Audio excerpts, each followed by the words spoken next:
which sort of describes beautifully what we do in terms of curiosity-driven research. We started our work as entirely disease agnostic, and the broad spectrum, I think, justifies it. It touches many different ways. This was not predictably translational, yet our funding agencies sort of ask us to justify what some of our knowledge will be useful for in the long run. And finally, it is entirely open-ended what we do. There is no end in sight, and this is a wonderful future ahead here of discovering more. And because it's open-ended, there is room for all the young people entering the field. As Einstein said so beautifully, as the circle of light increases, so does the circumference of darkness around it. And of course, it's in that range of darkness. The more answers we get, the more questions we generate. It's in the circle of darkness, and that all the next generation will find their careers and new discoveries. With that, this is the work being honored here for is, of course, have to credit the many people over the years who've worked and dedicated their work in the lab, and the large number of collaborators who so generously shared their experience with us. Thank you so much.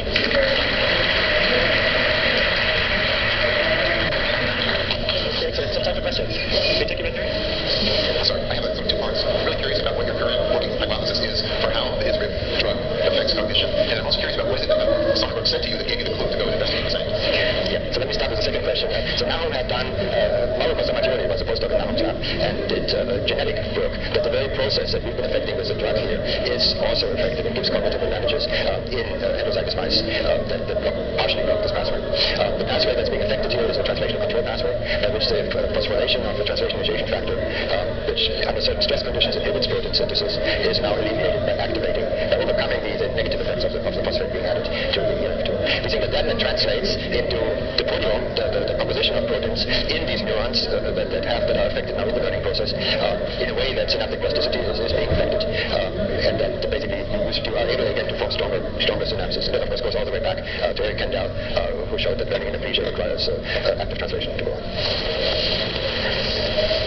Hey Peter, I have a question for you, and I'm just wondering, what is the relationship between the death pathway that's caused by unfolded proteins generated from the ER with the mitochondrial pathways that cause death? So the activation of the unfolded protein response leads to activation of the apoptotic program in the cells. If we unfold proteins in different compartments, such as the cytosol, we also affect the unfolded protein response, because now we're backing up degradation systems, and therefore proteins that normally get folded in the ER but misfold, they are shipped back into the cytosol for degradation. And in that case, now if you don't have enough degradative capacity in the endoplasm, in the cytoplasm, then this process of moving proteins back into removing them from the cell is blocked, leading to an increased susceptibility to cell death. So all these pathways are connected. So it's a huge network that spans compartmental differences.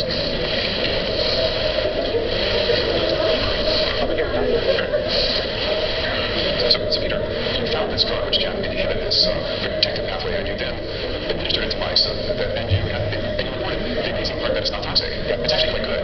So isn't there a paradox there? You've inhibited the normal pathway that you thought was one that was going to be protective, and inhibiting it actually proves to be the protection. Yes, did I get that right? That's good. It's a lot of paradoxes. The reason is that we're not inhibiting entirely. So first of all, we're not inhibiting protein synthesis. What we're doing is we're inhibiting an inhibition. Right? So the pathway has to be on in order for the drug to affect things. So if the stress pathway is not on, it doesn't do anything. The second part of this is that if you cannot do the signaling through the pathway, which we can test genetically, for example, by blocking this phosphorylation that I mentioned, then the mice are embryonically lethal. So these pathways are required to function. And what we're doing here is we're affecting a very subtle difference in the middle, where the dose-response curves are affected in such a way that we actually have incremental. So basically in the heterozygous mouse that has the choices better learning behavior in the genetic models, we only make half as much as inhibitor. What we find is that if we have a lot of phosphorylation going on, this pathway is still protective. So I think we can do it both ways. We can still keep the protection at high induction of the pathways, but what we're doing is we're modulating it in the middle range of the concentration of the inhibitor. There's a lot to be learned, and I think it's in the dose of the response that is being affected here. Okay, very good. Thank you again.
today I'd like to talk to you a little bit about statistics and challenges in a data-driven scientific world.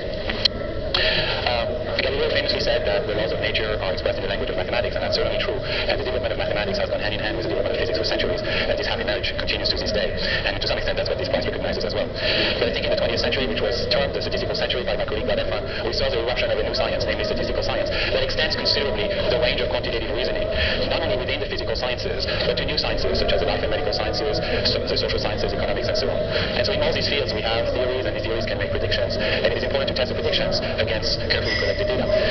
Now, the thing about statistics is that sometimes these experiments, the experiments you do to test theories, do not yield a black and white answer, a 0-1 answer, but rather you have to deal with uncertainty. And statistics is precisely the language that lets you address uncertainty and evaluate the strengths of a scientific theory against data. Now, this way of thinking has been extremely successful. I chose to emphasize an early success of statistical thinking. The Solzhenitsyn trial from 1954 aimed to eradicate polio in the United States. And what I'd like to emphasize here is statistics was not important only for analyzing data, it was, but also for designing the experiment itself, how we're going to compare children that receive the treatment, the vaccine, from those who do not receive the vaccine. And so this has been enormously successful, and so with enormous policy implications. And so now, of course, all these techniques have been perfected over half a century, and now we have a rigorous process of clinical trials that then drug to markets, which to the best of my knowledge do not harm people, but rather help them. Fast forward to 2017, has something gone wrong. I'm sure you're all aware of a lot of scientific and media attention in an enormous problem that seems to plague scientific research at the moment, which is the lack of replicability. You see on my slide the cover of The Economist from a few years back. And so we see a lot of issues raised around the fact that science is a thing that should replicate itself, but it seems to replicate less and less. So perhaps you've heard about claims in the field of psychology and things like this, but it also affects the life sciences. And so there was a very influential paper published in Nature in 2012 by William Ellis that reported that, for example, among others, Amgen, which is a biotech company located in Southern California, what they've done is they took 53 studies that they considered to be absolutely landmark in basic cancer science, and they set out to reproduce them. But to their surprise, they could only reproduce 6 of the findings. And so there's a German equivalent who tried to reproduce things with very similar results.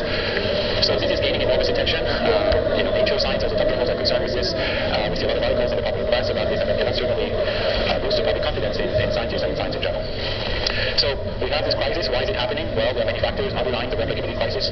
For example, perhaps the publishing culture is at fault. Perhaps the granting agency culture is at fault and requires the researchers to claim extraordinary results before getting funding, and so on. And so, of course, all of these factors are well above my pay grade. But I think what I'd like to emphasize is the statistical component of the replicability crisis. I think it is not a coincidence that we have problems with replicability precisely at the time where we're suddenly able to collect massive amounts of data. So as you all know, in the heart of the Silicon Valley, we collect more and more data, and everybody wants to use this trove of information to improve their business or their science.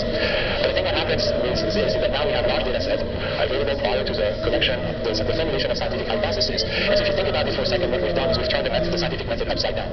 Before we were formulating hypotheses, let's say, take the example of genomics, about a single gene, and we would carefully design experiments to test the function of this gene. But now, because of technological revolutions, we can measure the expression profiles of tens of thousands of genes at the same time, and we'd like to understand which one are in the pathway of some disease. So we've turned the scientific method upside down, and so now we have to develop new scientific and statistical tools to address this new paradigm, where essentially we collect data before asking questions. In other words, we're going to look at a lot of data sets to formulate hypotheses and validate them on the fly. And there's nothing wrong with this, but we have to be careful with what we're doing. So, what is an example of a purely data-driven question? Well, that's kind of what supported the initiative around the Human Genome Project. Here's an example of a data-driven problem. So I have a response Y, let's say it's a phenotype, and it's whether I have some disease or not, or amount of cholesterol, and so on. And now, because of technology, what I can do is I can measure thousands and thousands of things about me. For example, I have become extremely cheap to genotype an individual. And so I can measure lots of genetic information about you. So the problem that we face now as scientists is this: which genetic variations influence the risk of getting a disease? That's the question we need to answer. There are many questions in data-driven science that we have like this. For example, and it was featured in the previous talk, we can monitor the gene expression profiles of many genes at the same time. We'd like to understand which one helped me determine the severity of a tumor. Or moving away from the life sciences, and something that I think, as you understand, in this AI-dominated world becomes more important, I might be interested in understanding which factors of variable determine whether one will be repaid or not. So in all of these examples, what we have is we have a response of interest that we would like to understand. We have lots of what statisticians call covariates, lots of variables potentially associated with this response. And I would like to select as many of these variables as possible without too many false positives, because I am not interested in going to a biologist and reporting a set of genetic mutations that has nothing to do with the problem I'm looking at. I do not want to run into the problem of reproducibility. So if I want to formalize the selection problem a little bit, then we can imagine that, for example, taking my genetic example, that we have a sample of people, and they come both with a phenotype and their genotype. And so I have an X and a Y, and I'm interested in predicting the Y. And so my task as a statistician is to predict whether a given genetic mutation will cause, or maybe cause is a big word, but will change the distribution of the response, the likelihood of me getting a disease. One thing we can formalize is I can measure millions of things. I can measure millions of mutations. I'm asking which of these mutations truly change the distribution of the response. So mathematically, we can think about this like this. I have a response whether I have a disease or not. I have hundreds of thousands of mutations. I'm looking at one mutation. I want to understand whether the distribution of the response changes, whether I condition on this variable or not. That is, if you look at what's on the slide, is I want to understand whether this mutation provides information, additional information about the disease status beyond what the other variables already offer. Okay, so that's a tough problem, which is very different from what statisticians have looked at for many years. And so just to kind of explain a bit why this is delicate, we have now a lot of tools that can measure the strengths of dependence. We live in the computer age, where tools are extremely complex and sophisticated, and so we can use them to actually tease out which variables are important and which are not. But they're so complex that we should use them as black box. And so to give you a sense of like how the data set might look like, here we have a phenomenon that we're looking at. We have 500 possible variables, and so I have these black box that give scores to each variable. Hopefully a high score measures an independent variable, and so I get a plot like this, right? So I get a lot of scores. And so now I can hold everything the same, the statistical model is the same, but I just change the sample. I'm looking at the same phenomenon. And so I get a plot like this now. And if I change the sample, I get a plot like this. And if I change it more time, it's like this. And so you see I have enormous variability that I need to account for. See, science used to be about distinguishing signal from noise for a single event. And then now we have extremely noisy estimates about lots of things because we're looking everywhere at the same time. And so how are we going to do this? Because it was like found on the web. So we have to think of this. So I have this black box score for measures of importance. So I can float like this way and the source and like the same statistical. Okay, so we can. So see what it seems to like what I say. Okay. And so we have only one experiment, and so we have to decide what to select. And so we have to select in the face of tremendous statistical variability, but it's clearly understood because we use this extremely complex black box. Okay. So one method to think about this is a method of non-box that we have introduced with the former postdoc, Rita Barber. And the idea is fairly straightforward, that for each variable, for each real genetic mutation, I may want to introduce a fake mutation. And the idea of introducing a fake mutation is to try to create some sort of a control group that I'm going to use as knockoffs. And so the idea of this method is to try to... How do I go back? Okay. Okay, so the idea of this method is to actually feed the black box with both the real variables and the fake, and to look at what the black box does on the fake data set to sort of infer what it's doing on the correct data set. So now one way to introduce a fake data set is by what statisticians would call a permutation method. That is, I would try to append to my genetic information a new genome that has no relationship with the response whatsoever, because I could just impute the genome of someone else, hence breaking the relationship between the association between the phenotype and the response, and perhaps use someone else's genome as a control. But that method does not work. So what you see on the slide is a plot of feeding the black box with both the true genomes and genomes from random individuals, and measuring the scores given by the black box. The red dots indicate variables that I have truly predictive power, and the blue dots are those dots that do not have any relationship with the truth whatsoever. And so just focusing on the blue dots of false discovery, so to speak, I can see that by just using this new permutation method, this naive idea does not solve the problem. Okay, the distribution of the scores associated that I get by imputing a random genome does not look like what it needs to do. Instead, if I use these knockoffs, which are constructed in a very specific way, then we get a picture that looks like this. And so then I can see that the distribution of the fake scores seem to mimic the distribution of the null scores, those scores that have no relationship with the blind truths whatsoever. So it works, and not only works, but it provably works. In fact, we can use these ideas to build a complete wrapper around the black box. That is, we can feed real data and these fake data that are carefully constructed, so that you can look at what the black box does on those types of variables and select variables with guarantees of reproducibility. Now, there's a lot of stuff, of course, I'm not saying when I discuss these things, how you make them, how you select. Here, I'll just say one thing, is I want to kind of convince you that statistical reasoning is extremely important, and that also this requires a lot of sophisticated mathematical ideas. So the correct statistical reasoning and correct mathematical reasonings are crucially important. So one of the things in the last 2 minutes, do I still have 2 minutes? In the last 2 minutes, I would like to broaden the subject a little bit, because I think I want to make a claim which is a bit grander than just being a pure scientist and addressing this issue of reproducibility, and talk about perhaps other contemporary issues. So, and obviously science is about establishing causality. And clearly, if we knew how to do this from observational data, then I think this reproducibility problem would go away. But I think that by focusing on reproducibility, by paying attention to what's being truly selected and is it replicable in the face of enormous statistical variability, it is a step toward. And in fact, this can be made extremely precise in perhaps simpler models, where to actually go through the program I just outlined, we'll actually discover causal variance. So this is a two-way street. But at the same time, we're at the heart of the Silicon Valley, AI, and as you know, you all know the power of AI systems, and everything is about prediction. And so what we've learned is that to be able to predict well, we don't need a mechanistic model. But one way is not to have a purely mechanistic model, another is to have a model that pays no attention whatsoever to relationships that might be causal. So we can argue that if we keep an eye towards causality, by selecting important variables, we can perhaps improve those algorithms whose only goal is to predict, by perhaps making them more robust and more fair. So I would like to hit on these last 2 points. The first is robustness. So you see a lot of articles, this is a one published in the Proceedings of the National Academy of Science, that claim that, well, if you like curly fries, it's very helpful to predict your IQ, and that may be true. That may be true in this very particular sense. Some true in that location in time and in space. And maybe true outside, I don't know. But the goal of predictive algorithm should not just be to be able to predict what's happening on this data set. But we want to be able to retain predictive power in circumstances that are a bit different. How about tomorrow? How about in a different city? How about in a slightly different population? We would like to be able to have predictive power which holds under various circumstances. And that's really what causality is about. Causality is what remains invariant through different circumstances. So perhaps by focusing on causality and focusing on variables that are truly important, we can improve the robustness of predictive algorithms. My second point, which I think is extremely important, is the fairness of AI systems. Perhaps you're aware that Microsoft put out an AI robot named Tay that very quickly learned to become racist and sexist.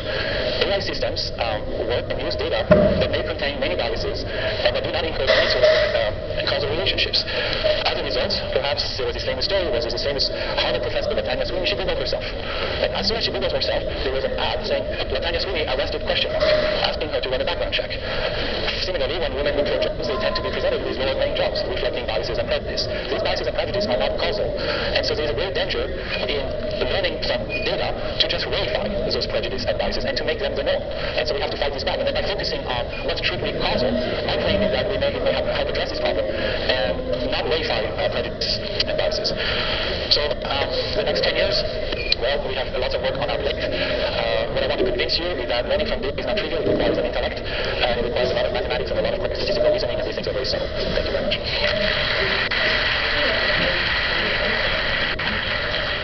Wonderful, thank you, Michael. Questions? Oh, right there in the back.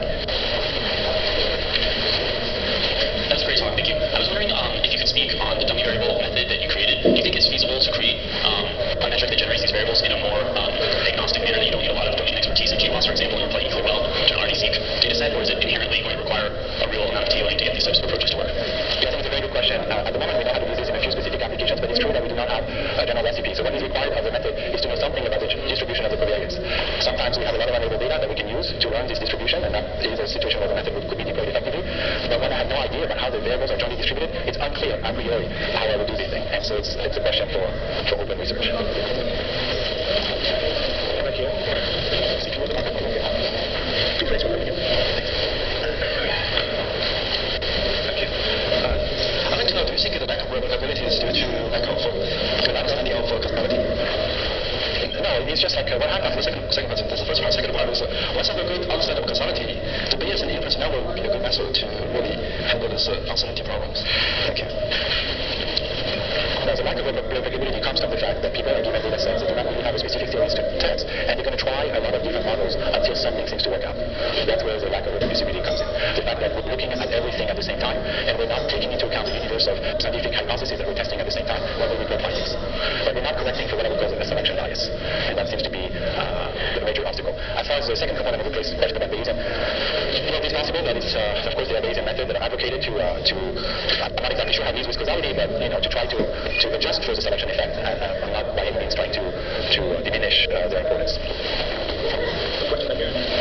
Thanks for the talk. One question was around the first point that you made, which is basically restating what the maxim that correlation not equal to causation. And then my second question was around whether the irreproducibility is often the issue with the effort that goes into collecting the raw data in the first place. In that if there are variations in the way the raw data is collected, then of course it's going to show up in downstream processes. Well, I teach undergraduate statistics. I absolutely agree with you because causality is not correlations. That's what I tried to explain in the last part of the talk, where it seems that a lot of AI systems are just picking up correlations, but they may not have structural causal relationships. And so that's why I feel that they're perhaps verifying our biases and prejudice. And I think causality is a very hard thing to establish. And historically, we relied on randomized double-blind experiments. But now I think it's important to try to make progress towards causality in the face of the enormous trove of observational data that we have. And to keep an eye towards causality when you select the model, when you feed the model, it seems to me to be a good principle. To examine the variables that you've selected, see whether they reflect close associations or not, seem to me like a good principle. Do we have time for one more question? You know, life sciences right now, or biomedical sciences, a lot of people are arguing that if you look at single cells, you reduce the background noise, and then you should be able to get at some of these issues. Do you think that's right, though? Because you can't really ever repeat the experiment, right? So of course, what we need to do is we need to be able to assess, absolutely. I mean, science proceeds by following false leads sometimes. But what we don't want to do is we do not want to only follow false leads. And so to have a sense of the strengths of what you're looking at in the face of these evidence is all I'm advocating. So a lot of statistical research is about the following problem now. It's essentially, I'm looking at thousands and thousands of genes, and I would like to be able to select genes that are possibly implicated in a pathway in such a way that I would